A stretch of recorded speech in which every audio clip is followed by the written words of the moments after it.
শীতকালে চলে এসেছে। শীতকালে পিঠাপুলির উৎসব হবে না তা কি হয় নাকি? এই তো আমি আপনাদের সামনে নিয়ে চলে আসলাম চিতই পিঠা। এখন কিন্তু শীতকালের মৌসুম, এখন কিন্তু নানান ধরনের পিঠাপুলির উৎসব হয়ে থাকে। প্রত্যেকটি ঘরে ঘরে কিন্তু বিভিন্ন ধরনের আইটেমের পিঠা কিন্তু তৈরি করা হয়। আজকের পর্বে আপনাদের সাথে শেয়ার করব প্যাকেট চালের গুঁড়া দিয়ে চিতই পিঠা। প্যাকেট চালের গুঁড়ো দিয়েও যে সুন্দর পারফেক্ট চিতই পিঠা তৈরি করা যায় তা আজকে আমি আপনাদের সাথে শেয়ার করব। প্রথমে আমি চালগুলো ভালো করে একটি জারে ঢেলে নিচ্ছি। এতে করে আমি মেজারমেন্ট অনুযায়ী কিন্তু সঠিক মাপে কিন্তু আপনাদের সাথে শেয়ার করব। এখানে একটি মিক্সিং বল নিয়ে নিয়েছি আর এখানে 250 গ্রাম চালের গুঁড়ো আমি নিয়েছি। এখানে কিন্তু 1 কাপেই কিন্তু 250 গ্রাম চালের গুঁড়া আর কি ধরে। তো 2 কাপ অনুযায়ী এখানে কিন্তু আধা কেজি পরিমাণ চালের গুঁড়ো।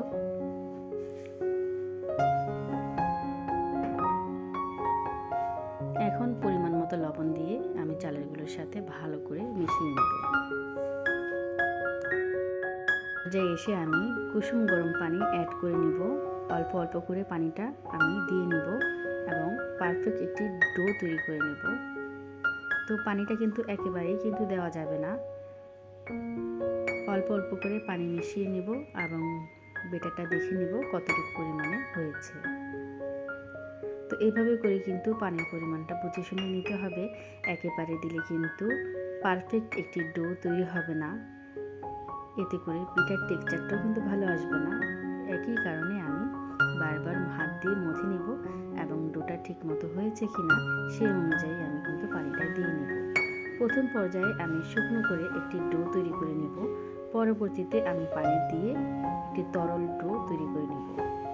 এখন আমি এটাকে ঢেকে রেখে দেব প্রায় 30 মিনিটের জন্য। আপনাদের হাতে সময় থাকলে এর চেয়ে বেশিও যদি ধরে রাখেন এতে করে কিন্তু অনেকটা ভালো হয়। তো আমি 30 মিনিট পর ফিরে এসেছি। দেখুন আমার সফট একটি ডো তৈরি হয়েছে। এখন আমি এর মধ্যে কুসুম গরম পানি অ্যাড করে নেব। অবশ্যই পানিটা অল্প পরিমাণ গরম করে নিতে হবে যাতে একটা আঙ্গুল চুবিয়ে রাখা যায়, তা আপনি অনুমান করতে পারেন। তো এখন কিন্তু আমি পিঠার ডোগুলো ভালো করে হাত দিয়ে ময়ান করে নেব। যতটা সময় নিয়ে এই কাজটি করা হবে পিঠা কিন্তু ততটাই বেটার হবে এবং খুবই ভালো হবে।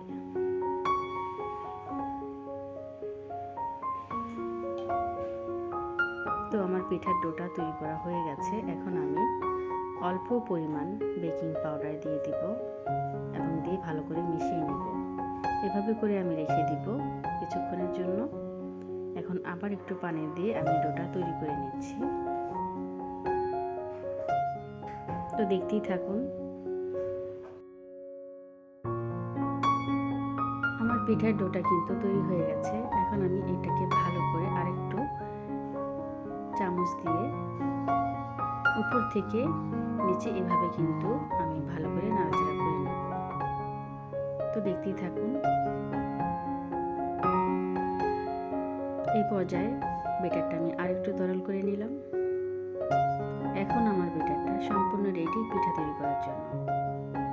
চুলায় একটি মাটির হাঁড়ি বসিয়ে এখন আমি এখানে 3-4টা শুকনো মরিচ টেলে নিচ্ছি। এটা দিয়ে আমি ভর্তা বানাবো। ভর্তাটা শেয়ার করব না, অফ ক্যামেরায় করে নিব।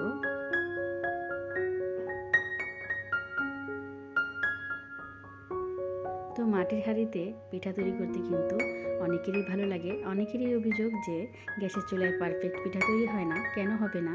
আপনি যদি একটু ভালো করে পিঠার ডোটা তৈরি করে নিতে পারেন এক্ষেত্রে ভালো পিঠা তৈরি হবে। অনেকেই আছে আমরা লোহার কড়াইতে কিন্তু পিঠা তৈরি করি, এতে করেও কিন্তু কোনো প্রবলেম নেই। পিঠার ডোটা যদি পারফেক্ট হয় আপনার পিঠা অবশ্যই ভালোভাবে তৈরি হবে। তো আমি একটি পিঠা তৈরি করে দেখিয়ে দিচ্ছি। অবশ্যই পিঠার একটি মাপ অনুযায়ী তৈরি করে নেবেন, তাহলে কিন্তু প্রত্যেকটি পিঠে একই ধরনের একই রকম সাইজের হবে। তো আমি একটি ডো ঢেলে দিলাম। এখন ঢাকা দিয়ে রেখে দিব এবং অবশ্যই চুলার ফ্লেমটা হাই ফ্লেমে আর কি রেখে দিতে হবে। তো দেখুন আমার একটি পিঠা কিন্তু তৈরি হয়ে গেছে।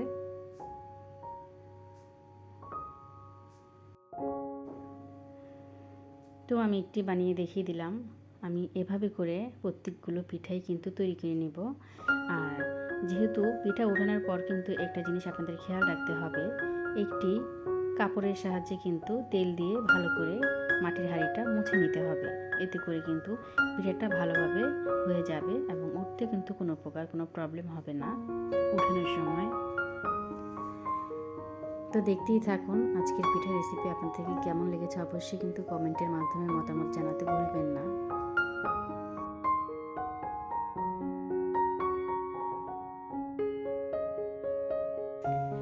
দেখতে দেখতে যে সকল আপু ভাইয়েরা এখন একটি লাইক এবং কমেন্ট করতে ভুলে গেছেন, প্লিজ ছোট্ট একটি লাইক করে দিয়ে ভিডিওটির সাথে থাকার অনুরোধ রইল।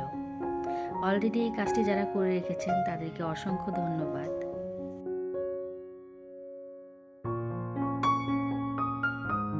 চিতই পিঠা ভর্তা দিয়ে খেতে বেশ ভালো লাগে, তার সাথে যদি থাকে মুরগির মাংস কিংবা গরুর মাংসের ঝোল তাহলে তো বটেই। এই পিঠাটা অনেকটাই জনপ্রিয়। শীতকালে শীতের মৌসুমে দোকানে, বাসায় কিংবা বাড়িতে, গ্রামের বাড়িতে যে কোনো জায়গায় কিন্তু এই পিঠার প্রচলনটা অনেক বেশি, সকালে এবং সন্ধ্যায়।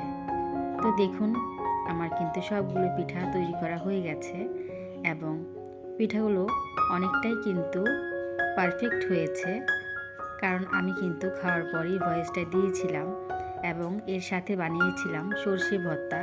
বেশ দারুণ ছিল খেতে। তো এভাবে করে অবশ্যই একবার বাড়িতে ট্রাই করে দেখবেন, বেশ ভালো লাগে। বিশেষ করে আমরা কিন্তু চিতই পিঠার সাথে নানা ধরনের ভর্তাই কিন্তু খেয়ে থাকি। তো আশা করছি আজকের রেসিপিটি আপনাদের থেকে ভালো লাগবে। একটি পিঠা আমি ভেঙে দেখিয়ে দিচ্ছি। এটা অনেকটাই স্মুথ হয়েছে আর নিচেরটা কিন্তু অনেকটাই কিন্তু। ফিরে আসবো নতুন কোনো রেসিপি নিয়ে। সে পর্যন্ত সকলে ভালো থাকবেন। আসসালামু আলাইকুম। আল্লাহ হাফিজ।